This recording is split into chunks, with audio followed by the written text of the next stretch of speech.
Mengubah kebiasaan itu bukan sesuatu yang mudah untuk dilakukan ya.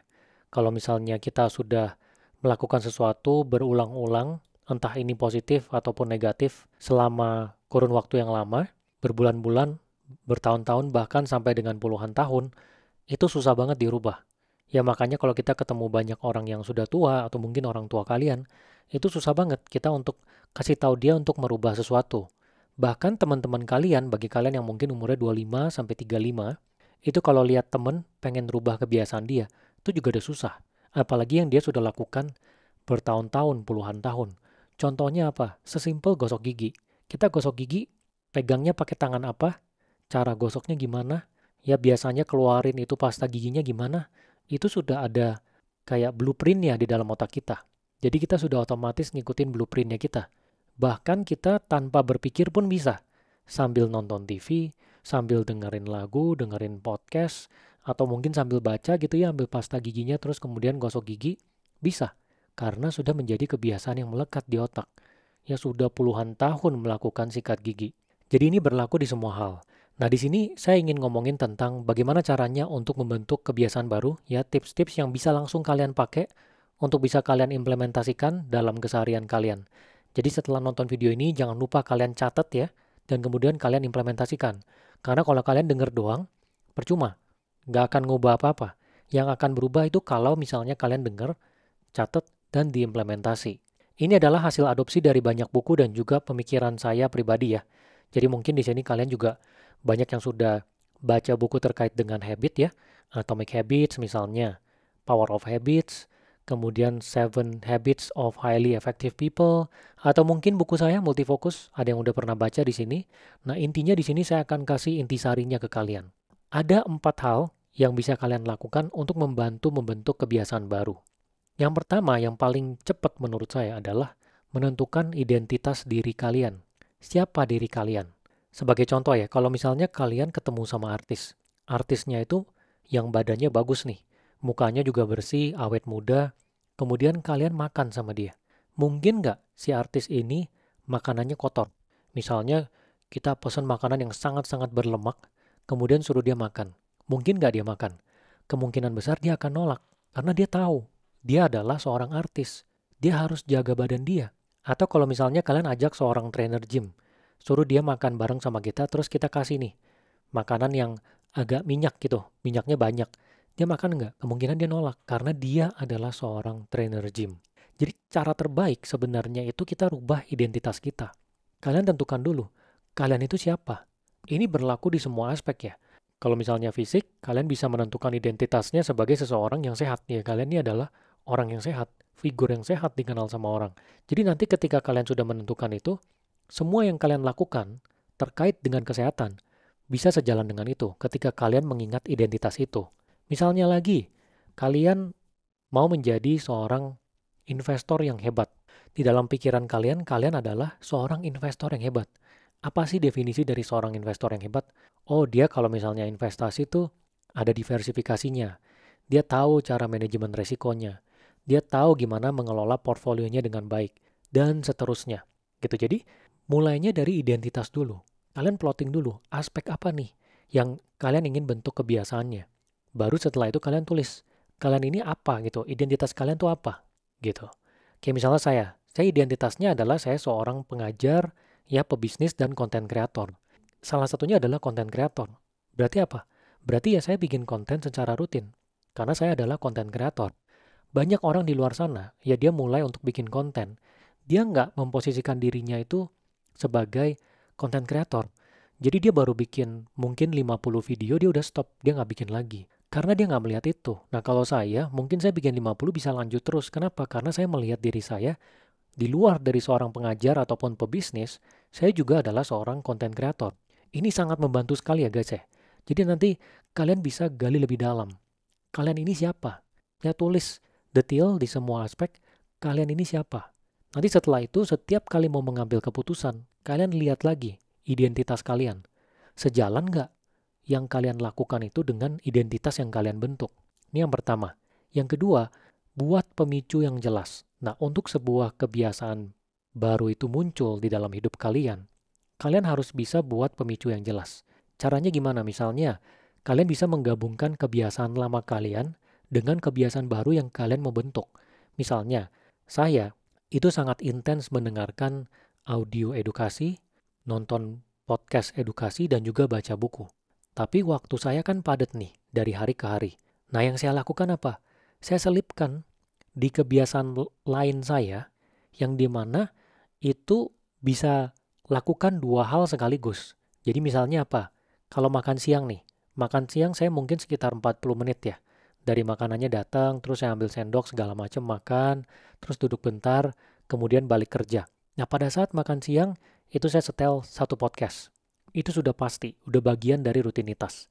Nah, kalau makan malam, saya bareng keluarga ya, bersama dengan istri. Jadi kalau makan malam, saya nggak setel gitu, ngobrol dengan istri, karena waktu dengan keluarga. Tapi makan siang saya selalu dengar. Atau misalnya olahraga, saya treadmill ya, sesekali, 2 hari, 3 hari sekali saya lari, kemudian angkat beban. Nah, ini saya juga selipkan audio. Jadi interview dengan pebisnis ataupun podcast yang isinya edukatif, itu saya dengerin. Saya selipkan dengan kebiasaan lama yang memang sudah ada di dalam diri saya. Ini lebih gampang. Ya, jadi kalau kalian mau mulai sebuah kebiasaan baru, coba lakukan itu dulu. Kemudian kalian bisa coba permudah untuk melakukan kebiasaannya. Jadi misalnya kayak saya, kalau misalnya saya pengen makan siang dengerin podcast, itu saya udah tahu ada 5 podcast yang saya udah tulis dan saya ingat, itu emang saya pasti dengerin.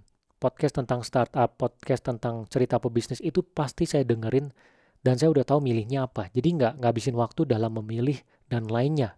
Kalau misalnya olahraga, pengen olahraga, di samping treadmill di rumah saya, itu sepatunya sudah ada. Udah ada sepatunya, udah ada kaos kakinya. Jadi saya ketika mau treadmill tinggal pakai langsung lari. Nggak ada mikir lagi, oh di mana ya kaos kakinya? Oh sepatunya di mana? Oh sepatu di bawah, mesti cari sepatu lagi. Itu nggak ada. Coba kalian pikirkan kebiasaan apa yang ingin dilakukan, kemudian cara untuk mempermudahnya, untuk melakukan itu gimana.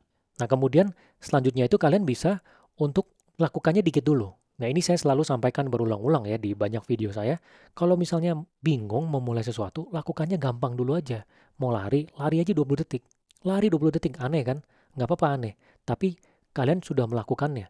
Karena yang susah itu mulainya, bukan menjaga konsistensinya itu nanti di belakang. Karena ketika kalian sudah mulai, dan dilakukan selama 2 minggu misalnya, 2 minggu sampai 3 minggu, lama-lama jadi kebiasaan. Kalau nggak dilakukan malah aneh. Jadi mulainya itu dengan sedikit dulu aja. Nanti intensitasnya baru dinaikin ketika sudah benar-benar melekat. Kemudian yang ketiga, tips untuk memulai satu kebiasaan baru adalah mengandalkan rutinitas ya daripada motivasi. Banyak orang yang tidak bisa membangun kebiasaan baru karena dia hanya mengandalkan motivasi. Karena kalau motivasi itu bisa naik bisa turun. Kita bisa lihat semua pemenang olimpiade atau mungkin pebisnis-pebisnis yang sangat sukses ya. Kalau kalian baca biografinya, mereka itu sudah punya rutinitasnya sendiri. Bukannya lihat motivasi-motivasi, kayak misalnya Om Deddy. Kalian tahu Om Deddy pagi itu dia berenang, kemudian nge-gym. Itu sudah bagian dari rutinitasnya dia. Di dalam aktivitas dia, pagi itu pasti ada berenang, ada nge-gym. Itu dilakukan berulang tanpa mikirin lagi. Sedangkan kalau kita ngandalin motivasi, oh hari ini capek, nanti deh jam 2 ya. Oh hari ini lagi seger nih, ya udah boleh pagi ini lari deh. Oh hari ini lagi capek ngamut, besok deh ditunda. Ada pikiran dan energi yang habis harus memilih dan kadang tidak dilakukan. Jadi lebih baik jadikanlah rutinitas. Apapun yang terjadi, pagi ini akan olahraga. Apapun yang terjadi, pagi ini akan baca buku. Apapun yang terjadi, 1 minggu akan ketemu satu orang baru. Ketika kalian sudah buat menjadi sebuah rutinitas seperti ini, dan kalian tinggal disiplinkan, itu akan jauh lebih enak untuk membentuk satu kebiasaan baru. Ya, dan kalau misalnya kalian nggak mau kaget gitu ya, mungkin ada banyak orang kaget ya kalau tiba-tiba rutinitasnya banyak gitu, oh olahraga baca buku ini itu, mulai dengan satu dulu aja. Satu dulu aja, misalnya mau olahraga biar sehat, ya udah tiap pagi bangun olahraga. Olahraga aja 1 menit, bener-bener tiap pagi. Ya, nanti kalau udah biasa baru tambahin, oh habis olahraga baca buku. Udah biasa lagi tambahin lagi, olahraga baca buku meditasi misalnya. Udah biasa lagi tambahin lagi olahraga baca buku meditasi misalnya baca berita buat update keseharian. Jadi nanti di ujungnya kalian bisa mengejar banyak aspek sekaligus. Olahraga buat kesehatan. Misalnya baca buku buat nambah ilmu. Kemudian misalnya ada latihan ngomong bahasa Inggris buat latih kemampuan ngomong. Itu bisa dilatih banyak sekaligus. Ya, kalian bisa mencapai banyak aspek sekaligus kalau dijadikan rutinitas. Sedangkan kalau hanya motivasi, itu berat sekali. Kalian percaya sama saya. Saya juga sudah pernah mencoba ya, nggak pakai tulisan. Bener-bener cuman motivasi lagi mau aja, lagi enggak, itu berat. Ya, jadi bagusan dijadikan rutinitas. Kemudian tips yang keempat ya, terkait dengan membentuk kebiasaan baru, kalian coba cari grup deh. Jadi misalnya kalian coba cari komunitas di luar sana yang bisa punya visi yang sama. Ya ini balik lagi ke konsep ya, kalau misalnya kita itu adalah produk dari orang-orang yang ada di sekitar kita. Kalau orang di sekitar kita tukang rokok, nggak suka lari, kita jadi tukang rokok, nggak suka lari. Kalau orang di sekitar kita suka lari, kita akan jadi orang yang suka lari juga. Kalau tadinya nggak suka lari. Gitu. Jadi, kalian masuk ke komunitas-komunitas itu. Harus ada. Kalau misalnya kalian bukan tipe yang bisa sendiri, kebanyakan orang memang nggak bisa sendiri ya. Kalau saya bisa sendiri ya, saya sudah jadikan rutinitas. Olahraga rutin, baca buku rutin, meditasi rutin. Itu sesuatu yang saya bisa lakukan. Tapi kalau kalian nggak bisa, nggak apa-apa, cari komunitas. Coba kalian lihat aspek apa yang ingin kalian improve di sana, kemudian cari komunitasnya. Kalau komunitasnya nggak ada, ajak teman-teman kalian. Misalnya ada teman-teman kalian mau berubah juga nih. Oh, gue pengen baca buku juga nih. Sehari satu, bikin grup. Tiap kali baca buku, share di grupnya. Gue udah baca buku nih. Jadi lama-lama biar kepancing. Membangun kebiasaan baru itu nggak gampang. Tapi kalau misalnya kita ada komunitasnya, orang di sekitar kita yang memang juga sama-sama melakukan tujuan yang sama, mencapai tujuan yang sama, itu akan jauh lebih mudah.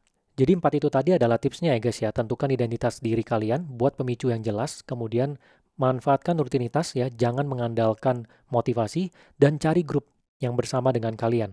Nah kemudian jangan lupa untuk refleksi secara berkala ya guys ya. Kalau misalnya di awal-awal kan kalian memetakan, oh aspek ini gue pengen jadi ini, aspek ini gue pengen jadi ini, aspek ini gue pengen jadi ini.